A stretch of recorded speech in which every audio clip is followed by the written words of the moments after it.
Hare Krishna. Om Jnanatimirandasya Jnananjana-shalakaya Chakshurunmilitam Yena Tasmai Shri Gurave Namaha. Hare Krishna. The happiness in the material world is characterized by material qualities like duality. The things in which we find the happiness in this world is like a coin having two faces. One face is of the happiness and the other face is of the distress or suffering. It means the same thing which we feel it gives us maximum happiness is also potential to give us maximum distress in our life. So that is how the material happiness is characterized in this world.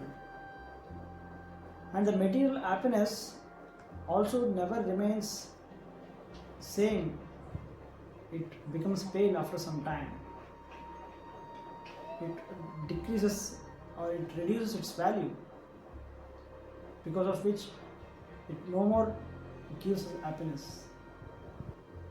So the spirit soul, being spiritual in nature, seeks spiritual happiness. But the material happiness is just like a reflection of the spiritual happiness. Like there are many things in this world which is original in its nature, but there are also its duplicates present in this world. So in this regard there is a story. All that glitters is not gold.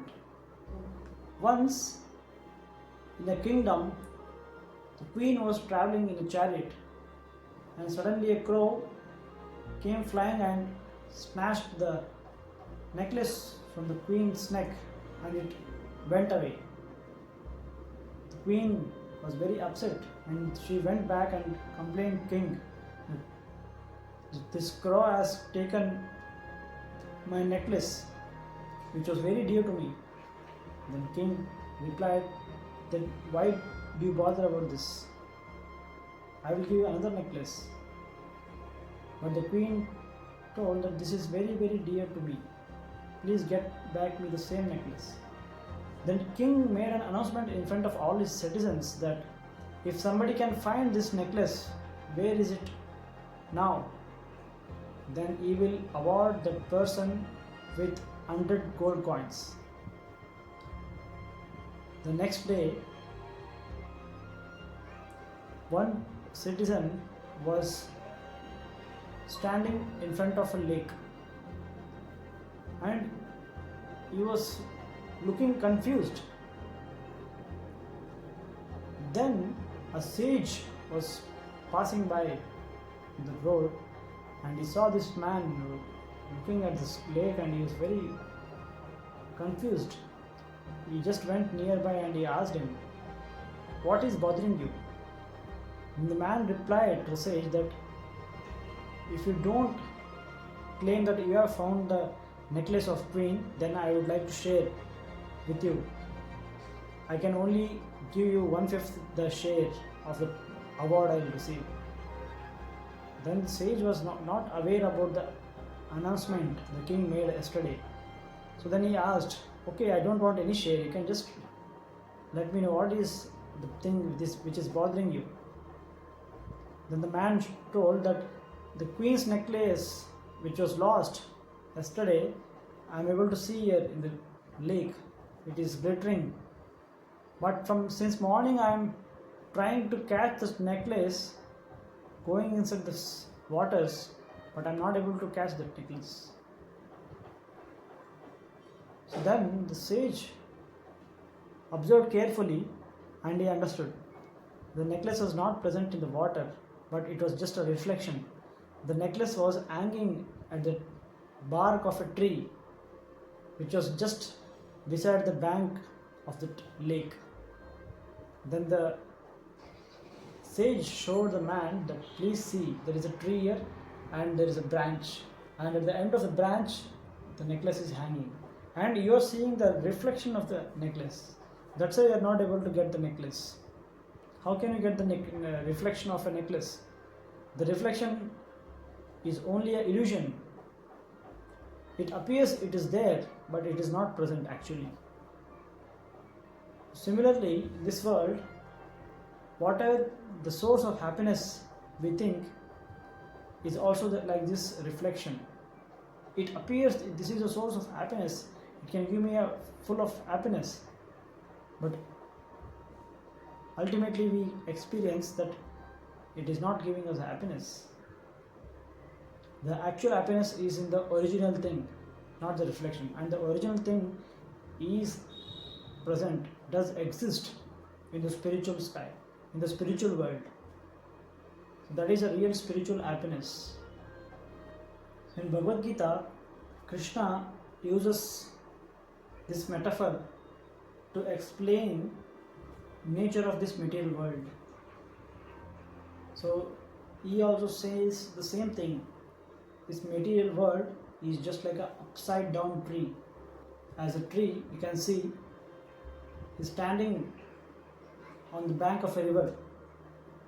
You can see the reflection of the tree, and in the reflection everything is perverted. Perverted in the sense, in the original tree we can see the roots are at the bottom and the tip, the crown is at the top. And let us imagine the tree is of mango, so it's a mango tree, and we can get the fruit, mango fruit. But if you see in the reflection, there also we can see the mango fruit, but it is a reflection, it is not the original fruit, and it is perverted image. Perverted in the sense, we can see at the bottom most, we can see the tip, that is crown, and the top is the roots. So that's why it is called the perverted image. So everything is exactly opposite and perverted in this world. So that's why Krishna mentions in the Gita, chapter 15, Urdhvamulam adha shakam ashvattam pravaravyayam chandamsi yasya parnani yastam veda saveda vid. So here Krishna is mentioning Urdhvamulam means, Urdhva means the upwards, Moolam means the roots. The roots of the tree are upwards. Urdhvamulam adaha shakam. Adaha means the bottom most part. Adaha shakam. Shakam means the branches. We see the tree is like this and the branches are going upwards. But here, this tree is in this tree the branches are going downwards. Adaha shakam. Ashwattham pravaravyayam. Ashwattham is the tree, Ashwattham tree, banyan tree. Avyayam means it's never destructible. Chandamsi yasya parnani, and the leaves are the chandamsi. Chandamsi means the Vedas, the scriptures. Chandamsi yasya parnani yastam veda saveda ved. The one who knows this does really know the Vedas.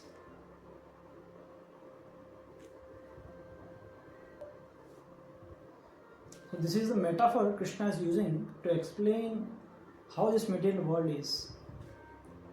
Like the roots of the tree are upwards. Generally we see the tree roots are down. Why it is mentioned here upwards? Because from root everything starts. So the roots are upward in the sense it is not of this world, it is of completely different world. The root here is Krishna. Krishna is the root of everything. The roots, and the closest to the root is the stem, and the stem represents here the Brahma Loka, where the Brahma is residing. Because Brahma is most elevated soul in this world, he is very close to Krishna, means he can directly realize the God very closely. And as it is a perverted image, as we come down we can see the branches. And further we can come down, we can see the twigs and the leaves and the fruit. So in the further verses of the 15th chapter, 2nd, 3rd and 4th, so Krishna explains this in a very, very detailed way. So there he explains, so the various fruitive activities are nothing but these branches. Because if one can understand, like the Vedas is a vast ocean, it deals with many subject matters. It mainly deals with the fruitive actions, in the sense that karma kanda, where many material activities and material gains are promoted, rather than promoting the actual devotion to God, which is the essence and the highest thing. So that's why it is mentioned as branches. Instead of focusing to the root, the Vedas are like branches. And there are twigs,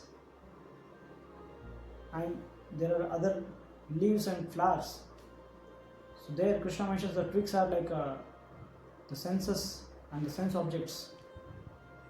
And the soul is now stuck up in this interaction between the senses and the sense objects. So instead of looking towards the spiritual sky, towards the God, and trying for the spiritual happiness, it is stuck up in the interaction between the senses and the sense objects. Like the tree is nourished when the water is given to the roots. Similarly, for this entire creation, the God is the root, the Krishna is the root. And if you consider the whole creation, all the living entities and everything, the nature is like the entire tree with stem, bark, branches, leaves, fruits, everything. Then the root is Krishna. So if you water the root of the tree, the whole tree is nourished. If you please Krishna and serve Krishna, then everybody is pleased. So there is a verse in Srimad Bhagavatam which says, Yata taror moola nishechanena tripyanti tatskanda bhujopashaka pranopahara chayatendriyanam sarvarnam atachutejya. So here it is mentioned, Yata taror moola nishechanena, means as one waters the roots. Yata taru means the tree. Yata taror moola nishechanena, as you water the root of a tree. Tripyanti tatskanda bhujopashakaha. Tripyanti means it nourishes. Bhuja means the branches. Shaka means sub branches. Tripyanti tatskanda bhujopashakaha. Pranopahara cha yatendriyanam. Pranopahara means like to nourish the body, we give food to the stomach. Like when stomach is full, it nourishes the whole body after the digestion. Similarly, just by yata achyutejya. Achyutejya means when you worship Achyuta, when you perform devotion to God and please God, Krishna, then the whole existence is pleased. So God, Krishna, is the supreme being, and all the souls in this world are his eternal servants. We see in this world, everybody does some service to someone. So this is a natural tendency of every jiva in this world. They serve. We exist to serve. Like the teachers serve the students by teaching the subjects, and student serve the educational institution by paying the fee. The ministers serve the society by making facilities for different areas, different things. And the citizens in the society serve the government by paying taxes.